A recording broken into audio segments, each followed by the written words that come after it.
이 시간 교회 소식을 전하겠습니다. 주보안에 튀르키아, 시리아 지진 피해 복구를 위한 재난구호 헌금 봉투가 들어있습니다. 지금 가족을 잃고 충격과 공포 가운데 있는 분들을 생각하며 다음 주일에 우리 다 같이 헌금하도록 하겠습니다. 신영선 목사 위임 예식이 오늘 오후 2시에 있습니다. 아동부 연합 겨울 성경학교가 오늘까지 진행이 되고 당연 수련회가 오늘부터 내일까지 양일간 있습니다. 나머지 광고는 주보를 참고하시고 이제 마음을 정돈하고 하나님 앞에 예배로 나아가겠습니다.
우리가 마음의 뿌림을 받아 악한 양심으로부터 벗어나고 몸은 맑은 물로 씻음을 받았으니 참 마음과 온전한 믿음으로 하나님께 나아가자.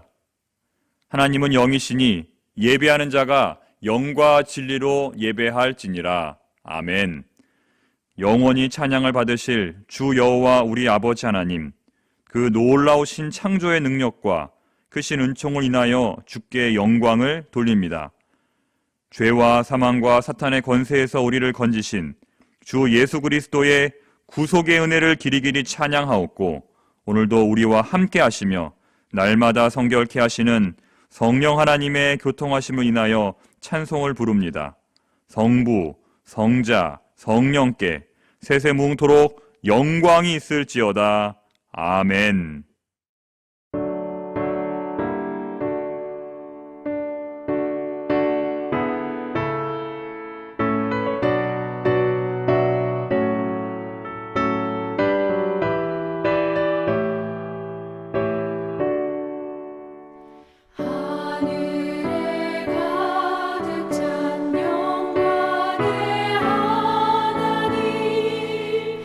온 땅에 충만한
연약한 심령을 굳게 세워주시고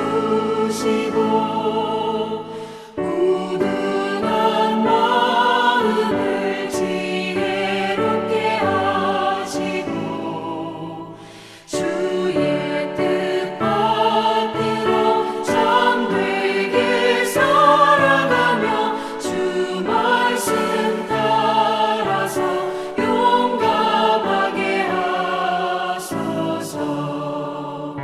권능과 지혜와 사랑 은혜의 하나님 우리 예배를 받아주시옵소서. 주 앞에 나올 때 우리 마음 기쁘고 그 말씀 인되어 새 희망이 솟는다. 고난도 슬픔도 이기게 하시옵고 영원에 잇대어 살아가게 하소서. 우리의 자랑과 기쁨 생명의 하나님 우리 예배를 받아주시옵소서.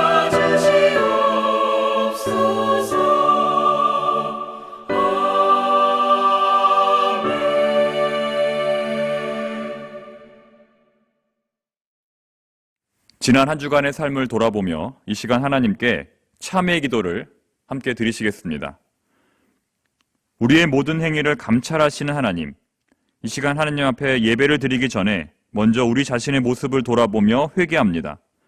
지난 한 주 동안 저희들은 머리털보다도 더 많은 죄를 지었습니다. 거짓되고 악한 말을 하였고 이웃을 돌보지 않았으며 형제를 미워하고 시기하였습니다. 먹든지 마시든지 무엇을 하든지 하나님께 영광을 돌려야 하는데 잘된 것은 내 탓으로 잘 못된 것은 하나님 탓으로 돌렸습니다. 주님, 이 모든 죄를 뉘우치며 회개하오니 동이 서에서 먼 것과 같이 우리의 죄를 멀리 옮기시고 소멸하여 주시옵소서. 이제는 주님 앞에 나의 은밀한 죄를 고백하며 잠잠히 기도 드리겠습니다.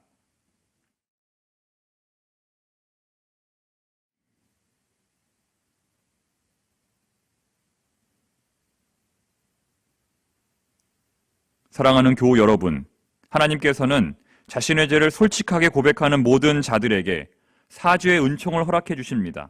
이제 우리의 죄를 사하시는 하나님의 말씀을 선포하겠습니다. 내 이름으로 일컫는 내 백성이 그들의 악한 길에서 떠나 스스로 낮추고 기도하여 내 얼굴을 찾으면 내가 하늘에서 듣고 그들의 죄를 사하고 그들의 땅을 고칠지라.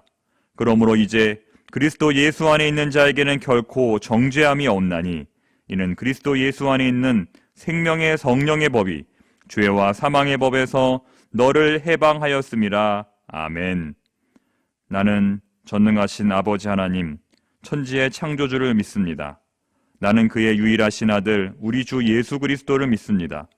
그는 성령으로 잉태되어 동정녀 마리아에게서 나시고 본디오 빌라도에게 고난을 받아 십자가에 못 박혀 죽으시고 장사된 지 사흘 만에 죽은 자 가운데서 다시 살아나셨으며 하늘에 오르시어 전능하신 아버지 하나님 우편에 앉아 계시다가 거기로부터 살아있는 자와 죽은 자를 심판하러 오십니다. 나는 성령을 믿으며 거룩한 공교회와 성도의 교제와 죄를 용서받는 것과 몸의 부활과 영생을 믿습니다. 아멘.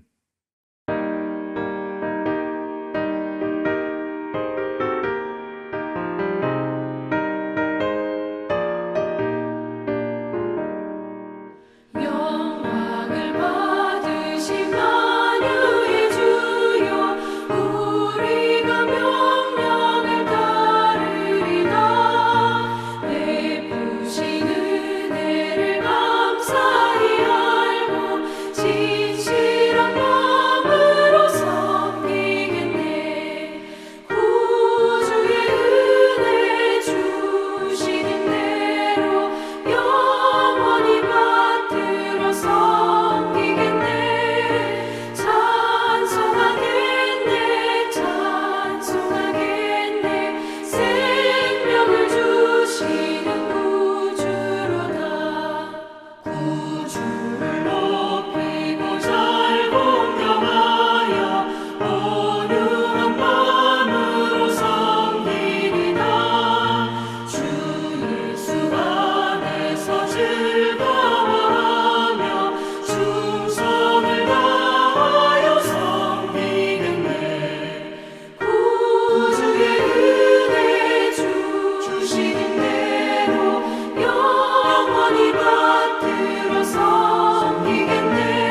이 시간 주시는 하나님의 말씀은 구약 레위기 1장 1절로 9절까지의 말씀입니다. 구약 성경 147면에 있습니다. 이 하나님의 말씀을 제가 받들어 봉독하겠습니다. 여호와께서 회막에서 모세를 부르시고 그에게 말씀하여 이르시되 이스라엘 자손에게 말하여 이르라. 너희 중에 누구든지 여호와께 예물을 드리려거든 가축 중에서 소나 양으로 예물을 드릴지니라.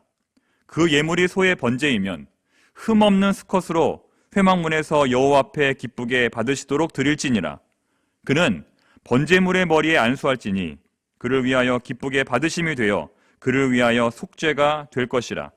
그는 여호와 앞에서 그 수송아지를 잡을 것이요 아론의 자손 제사장들은 그 피를 가져다가 회막 문 앞 제단 사방에 뿌릴 것이며 그는 또 그 번제물의 가죽을 벗기고 각을 뜰 것이요 제사장 아론의 자손들은 제단 위에 불을 붙이고 불 위에 나무를 버려놓고 아론의 자손 제사장들은 그 뜬 각과 머리와 기름을 제단 위에 불 위에 있는 나무에 버려 놓을 것이며 그 내장과 정강이를 물로 씻을 것이요 제사장은 그 전부를 제단 위에서 불살라 번제를 드릴지니 이는 화제라 여호와께 향기로운 냄새니라.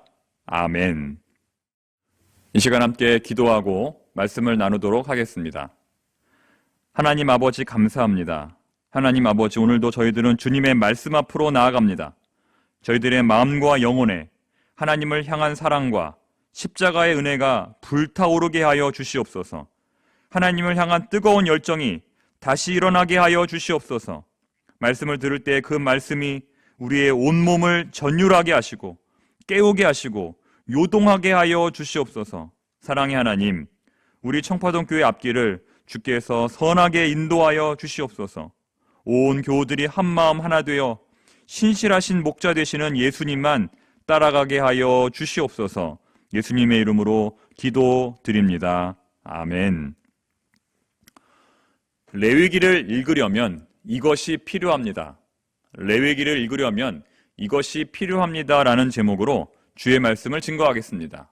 레위기는 성경 가운데 가장 친밀하지 않은 책입니다.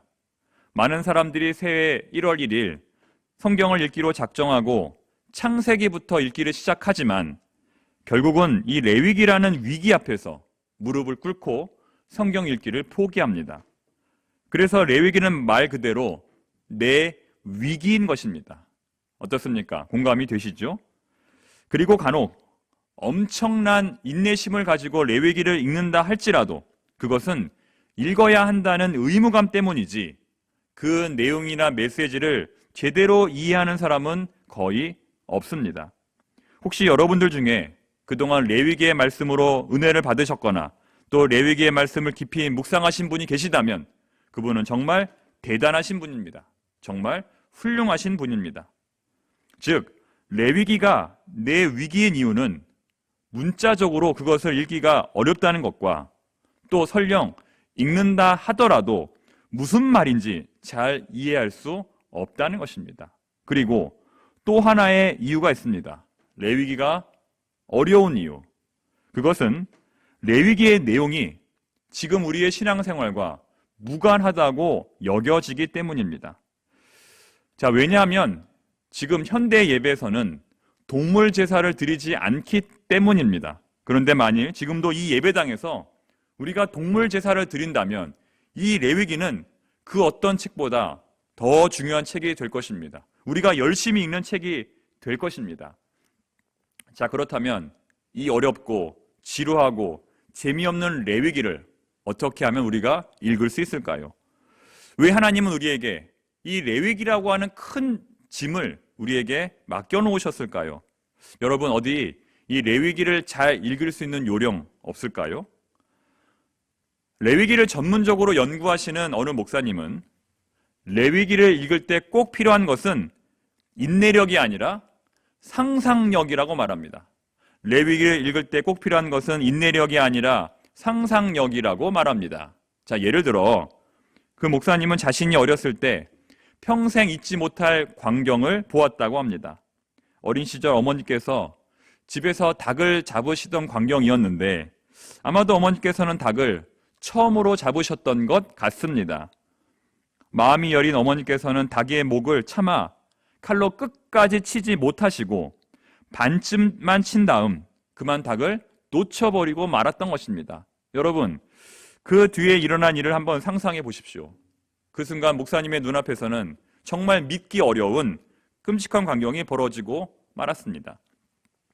목이 완전히 잘리지 않은 닭은 끄트머리만 간신히 붙어있는 목을 대롱대롱 달고 다니면서 사방에 피를 뿌리며 부엌을 이리저리 뛰어다니기 시작했습니다. 비명을 지르시는 어머니와 사방으로 튀는 시뻘건 피, 그리고 무엇보다 고통으로 이리저리 날뛰던 닭의 모습. 자, 이러한 모습은 우리가 직접 눈으로 보지 않는다 하더라도 머릿속으로 상상만 해보아도 누구나 온몸에 소름이 돋을 것입니다.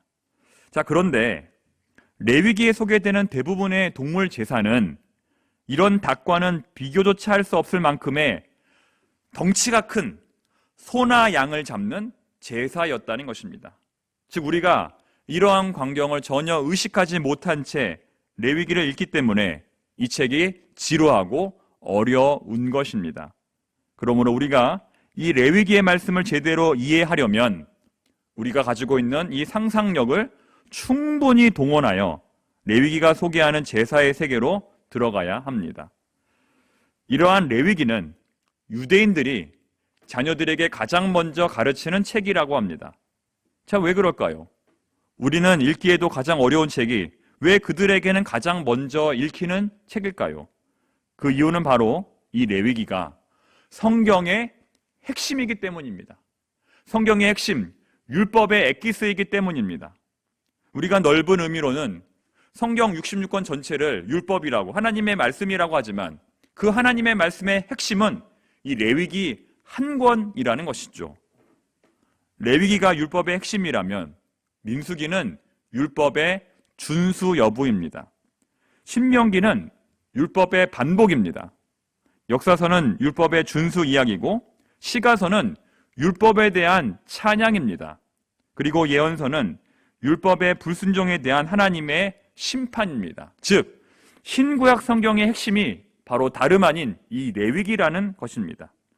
마찬가지로 이 레위기는 오늘날 우리 개신교, 기독교인들에게도 매우 필수적인 책입니다. 왜냐하면 이 레위기를 제대로 이해하지 못하면 예수님의 십자가의 의미를 제대로 이해하지 못하는 것이기 때문입니다. 예수님은 우리에게 이런 말씀을 하셨습니다. 인자가 온 것은 섬김을 받으려 함이 아니라 도리어 섬기려 하고 자기 목숨을 많은 사람의 대속물로 주려 함이니라. 자, 이 구절은 예수님의 사역을 핵심적으로 요약한 구절입니다. 여기서 예수님은 자신의 사역을 가리켜서 대속물이라고 말씀하시는데 이 개념이 바로 레위기에 나타나는 아주 중요한 개념이라는 것입니다. 따라서 이 개념을 제대로 이해하지 못하면 우리는 예수님의 사역을 제대로 이해하지 못하는 것입니다. 자, 여러분, 이 개념, 이 대속물의 개념 과연 무엇일까요? 자, 그럼 지금부터 이 레위기의 본론으로 한번 들어가 보겠습니다. 오늘 우리가 읽은 본문 레위기 1장의 말씀은 이 구약에 나타난 5대 제사 가운데 첫 번째 제사인 번제에 관한 설명입니다. 번제를 지칭하는 히브리어 단어는 올라입니다. 올라. 자, 우리 한번 따라서 해볼까요? 올라. 네, 올라입니다. 이 히브리어 단어 올라는 너무나 재밌게도 올라가다라고 하는 동사에서 나온 단어로 재물 전체를 하나도 남김없이 다 태워버리는 제사입니다. 그 태워진 연기가 바로 하나님께 드리는 예물입니다. 자, 그래서 레위기 1장에는 이런 표현이 나옵니다. 이는 화제라 여호와께 향기로운 냄새니라. 이는 화제라 여호와께 향기로운 냄새니라. 여러분, 이 표현을 여러분의 성경에서 직접 한번 찾아보시기 바랍니다. 이는 화제라 여호와께 향기로운 냄새니라. 이 표현이 바로 이 번제, 제물을 통째로 태워서 하나님께 올려드리는 번제를 의미하는 것입니다. 자, 이 말씀 몇 절에 나올까요? 자, 몇 절에 나오냐면 이 9절에 나옵니다. 9절 한번 읽어보겠습니다. 그 내장과 정강이를 물로 씻을 것이요 제사장은 그 전부를 제단 위에서 불살라 번제를 드릴지니 이는 화제라 여호와께 향기로운 냄새니라. 자, 그리고 밑으로 내려와 보니 13절에도 동일한 말씀이 나옵니다. 읽어봅니다. 그 내장과 그 정강이를 물로 씻을 것이요 제사장은 그 전부를 가져다가 제단 위에서 불살라 번제를 드릴지니 이는 화제라 여호와께 향기로운 냄새니라. 자, 그리고 마지막 17절에도 나오죠. 또 그 날개 자리에 그 몸을 찢되 아주 찢지 말고 제사장이 그것을 제단 위에 불 위에 있는 나무 위에서 불살라 번제를 드릴지니 이는 화제라 여호와께 드리는 향기로운 냄새니라. 자, 어떻습니까? 자, 만약 여러분이 가지고 계신 펜으로 이 반복되는 세 문장에 밑줄을 그으실 수 있다면 여러분은 이미 이 번제에 대해서 50% 이상 이해하신 것입니다. 그저 펜으로 밑줄을 그으시기만 하면 됩니다. 이는 화제라 여호와께 향기로운 냄새니라. 한번 찾아서 밑줄을 한번 그어 보십시오. 이와 같이 레위기 1장은 이는 화제라 여호와께 향기로운 냄새니라 라는 문장을 중심으로 모두 3개의 문단이 만들어집니다. 자, 맞습니까? 자, 그래서 첫 번째 문단은 소의 번제입니다. 첫 번째 문단은 소의 번제, 그리고 두 번째 문단은 양의 번제 혹은 염소의 번제입니다. 그리고 마지막 세 번째 문단은 새의 번제입니다. 자, 그 제물의 순서가 비싼 제물에서부터 저렴한 제물의 순서로 되어 있습니다.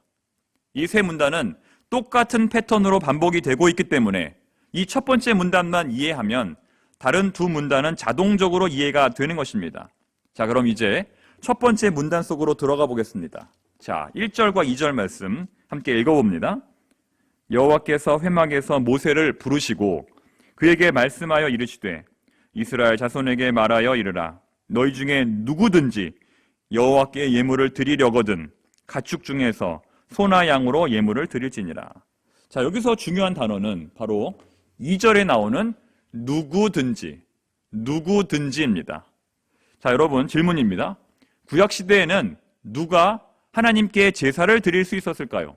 구약시대에는 누가 하나님께 예배를 드릴 수 있었을까요? 자, 1번 남자, 2번 여자, 3번 누구든지. 정답은 3번 누구든지입니다. 즉, 구약시대에는 남자만 제사를 드릴 수 있었던 것이 아니라 남녀노소, 빈부 귀천에 상관없이 누구든지 하나님 앞에 나와 제사를 드릴 수 있었던 것입니다. 다시 말해 여성들도 얼마든지 하나님께 제사를 드릴 수 있었다는 말입니다. 비록 지성소에는 아무나 들어갈 수 없었지만 이 제사만큼은 누구든지 하나님께 드릴 수 있었습니다. 그러므로 유대인들이 이 레위기를 자녀들에게 가장 먼저 가르쳤던 것이죠. 왜냐하면 이 레위기를 알아야 하나님 앞에 나아갈 수 있었기 때문입니다. 자, 그리고 더 놀라운 사실은 이어지는 본문 4절과 5절에 나옵니다. 자, 우리 4절과 5절 말씀도 한번 찬찬히 읽어보겠습니다. 그는 번제물의 머리에 안수할지니 그를 위하여 기쁘게 받으심이 되어 그를 위하여 속죄가 될 것이라. 5절 그는 여호와 앞에서 그 수송아지를 잡을 것이요 아론의 자손 제사장들은 그 피를 가져다가 회막문 앞 제단 사방에 뿌릴 것이며. 자, 여러분, 이 4절과 5절 말씀에 나오는 그는 과연 누구일까요? 번제물의 머리에 안수하고 그 수송아지를 죽여서 하나님께 바치는 사람은 과연 누구일까요? 하나님께 제사를 드리러 나온 예배자일까요? 아니면 이 제사를 집례하는 제사장일까요? 그는 하나님 앞에 예배를 드리러 나온 예배자 본인입니다.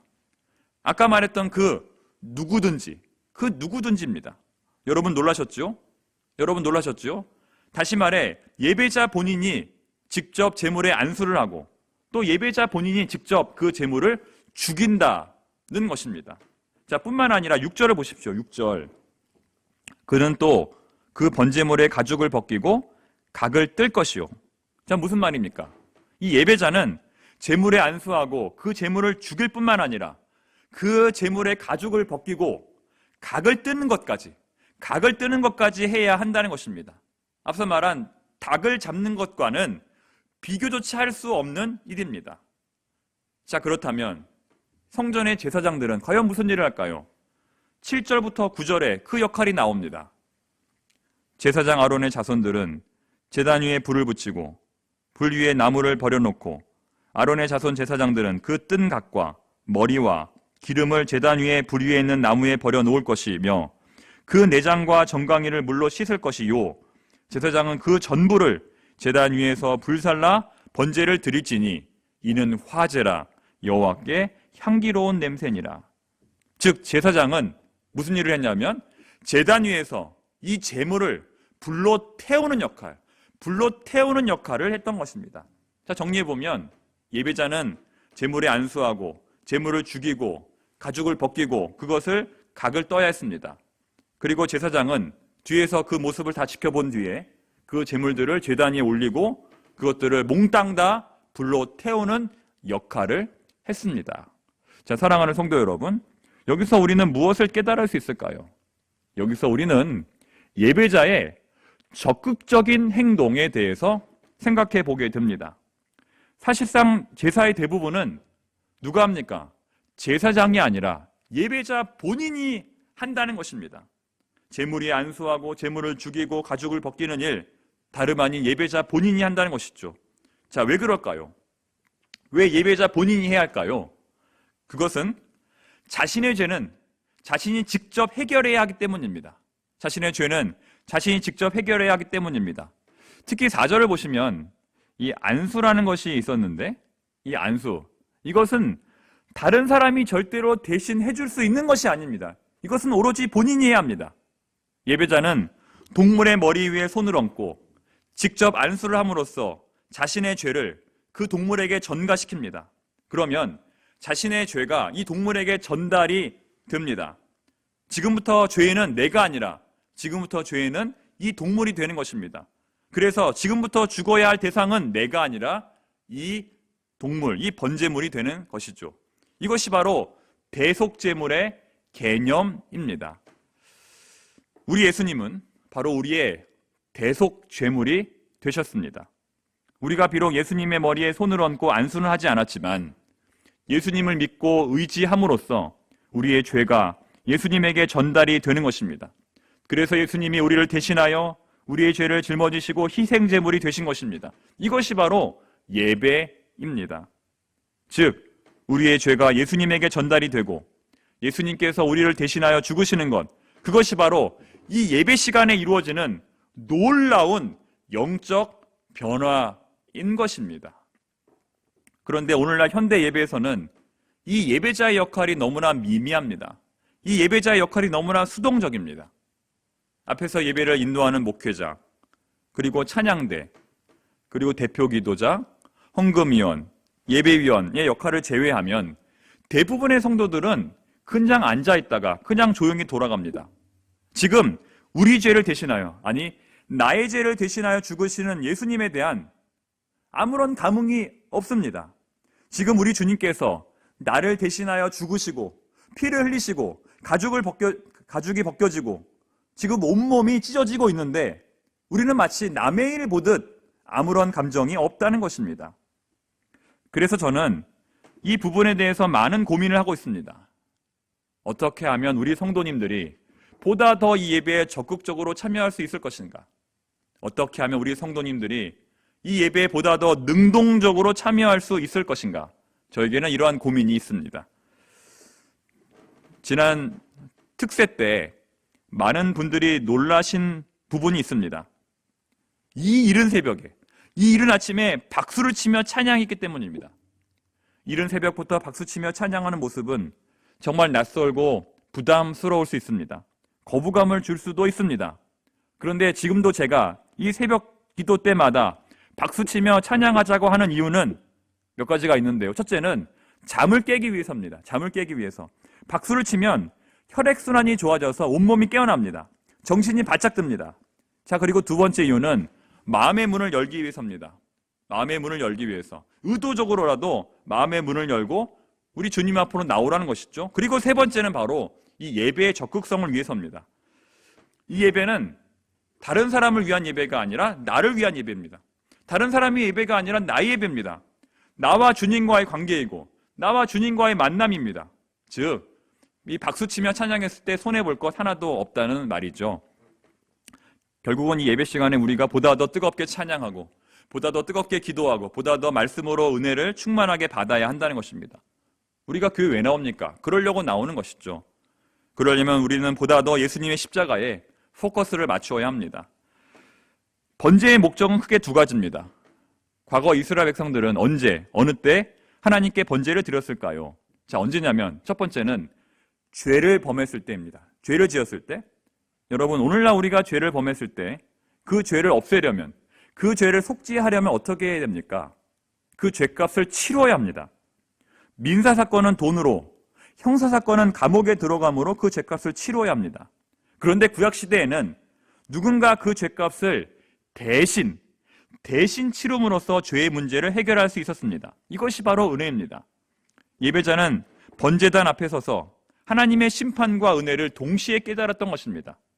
하나님의 심판은 죄 지은 자는 반드시 죽어야 한다는 것입니다. 죄 지은 자는 반드시 그 대가를 치루어야 한다는 것입니다. 반면에 하나님의 은혜는 그 죄로 인하여 죽어야 할 사람을 대신하여 누군가 대신 죽을 수 있다는 것입니다.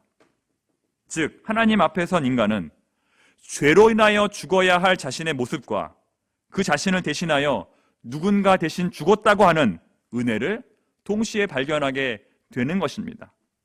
인간의 죄 때문에 진노하신 하나님께서 그 사람 대신 죽은 그 번제물의 향기를 맡으시고 진노를 가라앉히시는 것입니다. 이것이 바로 번제, 이는 화제라 여호와께 향기로운 냄새니라 라는 말씀의 의미입니다.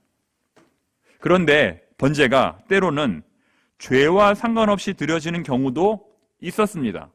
어떤 경우였을까요? 아브라함의 경우였습니다. 창세기 22장을 보면 아브라함은 그 아들 이삭을 하나님께 번제로 바치라는 명령을 받습니다. 그는 이 말씀에 순종하여 이 약속의 아들을 잃을 것인가, 아니면 이 말씀에 불순종하여 그의 아들을 구할 것인가 라고 하는 시험을 당합니다. 여기서 번제는 즉 아브라함의 죄를 속하는 속죄제가 아니라 아브라함의 순종과 아브라함의 헌신을 증명하는 제사라는 것입니다. 다시 말해 그만큼 아브라함은 하나님을 사랑한다고, 그만큼 하나님을 신뢰한다고 고백했던 것입니다. 자, 사랑하는 성도 여러분, 지금 우리의 예배는 어느 예배입니까? 죄를 속하는 예배입니까? 하나님을 향하여 사랑의 고백을 하는 예배입니까? 아마도 이 두 가지가 다 포함되어야 할 것입니다. 자, 이제 결론입니다. 번제는 예수님의 십자가 희생을 보여줍니다. 에베소서 5장 2절 말씀은 예수님의 십자가가 하나님께 올려지는 향기로운 제물이라고 말씀합니다. 그리스도께서 너희를 사랑하신 것 같이 너희도 사랑 가운데서 행하라. 그는 우리를 위하여 자신을 버리사 향기로운 제물과 희생 제물로 하나님께 드리셨느니라.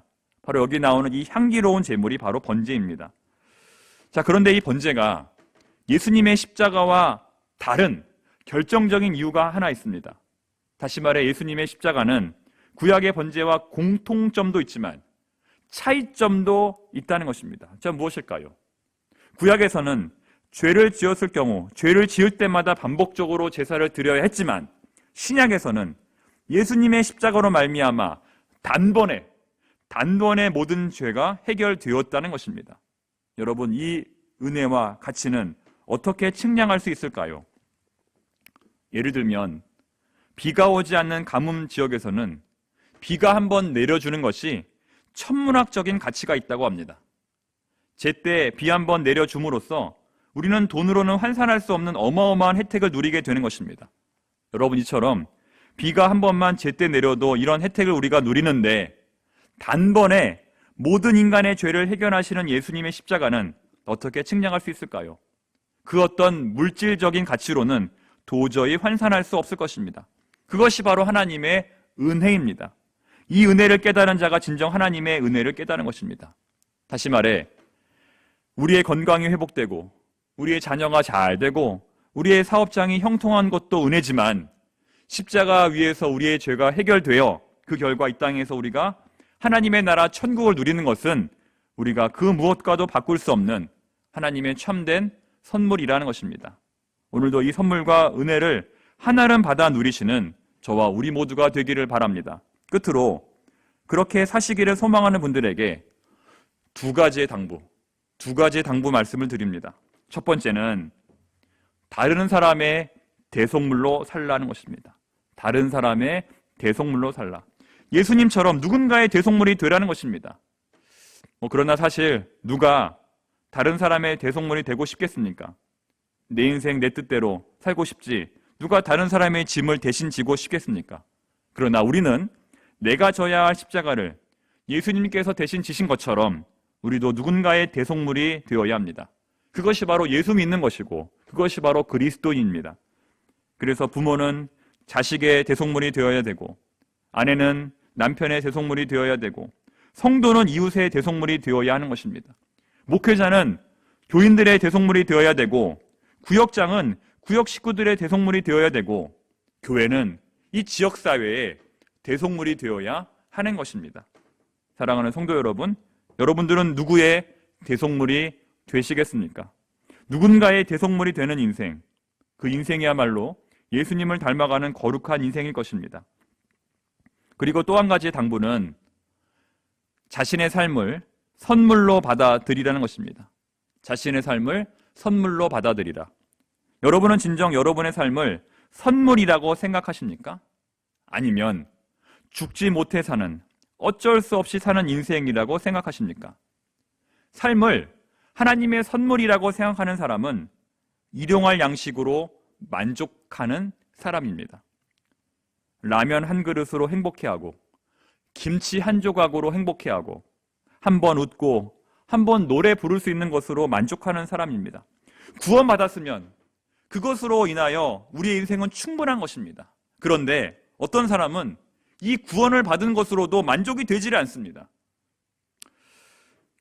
자신의 삶을 선물로 받아들이면서 살고 있는 어느 기독교인 부부의 이야기입니다.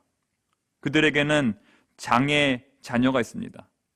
장애인들에 대한 편견이 유독 심한 대한민국에서 앞으로 자식이 겪게 될 어려움을 생각하면 부모는 한숨으로 밤을 지새울 수밖에 없습니다. 하지만 그 부부는 전혀 다른 방식으로 이 상황을 받아들입니다. 이 세상에는 장애인이 없을 수 없습니다. 그런 일이 우리 집만 피해갈 수는 없습니다. 그렇게 해달라고 기도하는 것이 과연 믿음일까요? 그렇다면 다른 가정보다는 비교적 형편이 나은 우리 집에서 그 아이가 태어난 것이 오히려 잘된 일이라는 것입니다. 그래서 이 부모는 장애 아이를 기쁨으로 또 그리고 최선을 다해 키우고 있습니다. 물론 현실에서는 종종 어려운 일이 있겠지만 그들의 내면은 점점 더 풍요로워질 것입니다. 그들의 내면은 점점 더 풍성해질 것입니다. 왜냐하면 하나님께서 이 부부에게 세상에서는 맛볼 수 없는 신령한 은혜를 베풀어 주실 것이기 때문입니다. 여러분, 이것이 바로 삶을 하나님의 선물로 누리는 사람에게 나타나는 열매입니다. 사랑하는 성도 여러분, 우리의 인생은 죽지 못해 사는 인생이 아닙니다. 우리의 인생은 천문학적인 돈을 준다 해도 바꿀 수 없는 존귀한 것입니다. 이 은혜를 깨닫고 이번 한 주간도 믿음으로 승리하시기를 바랍니다. 기도하겠습니다. 하나님 감사합니다. 하나님, 모든 것이 하나님의 은혜입니다. 그러나 그 중에서도 예수님의 십자가로 나의 죄가 해결되고 구원받은 것이 진짜 은혜입니다. 하나님, 이 은혜 잘 간직하게 하여 주시옵소서. 예수님의 이름으로 기도드립니다. 아멘.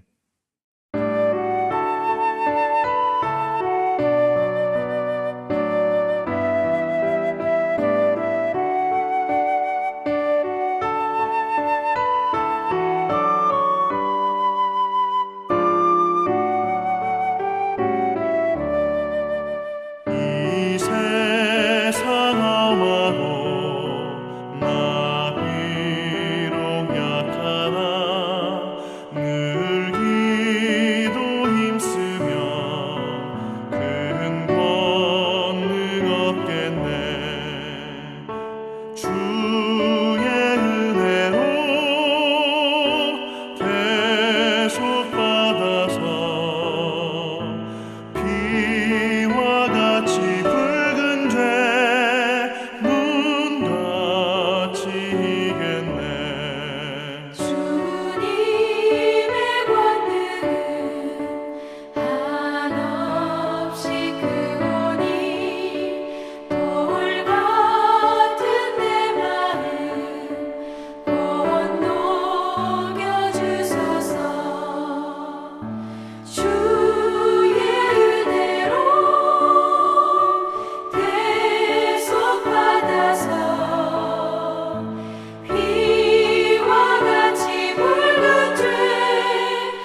주 예수 그리스도의 은혜와 하나님의 사랑과 성령님의 교통하심이 청파동교회 온 성도들 가운데 그 인생과 그 자녀들과 그 기업 위에 그 사업장 가운데 이제로부터 영원토록 함께 하시기를 간절히 축원하옵나이다. 아멘.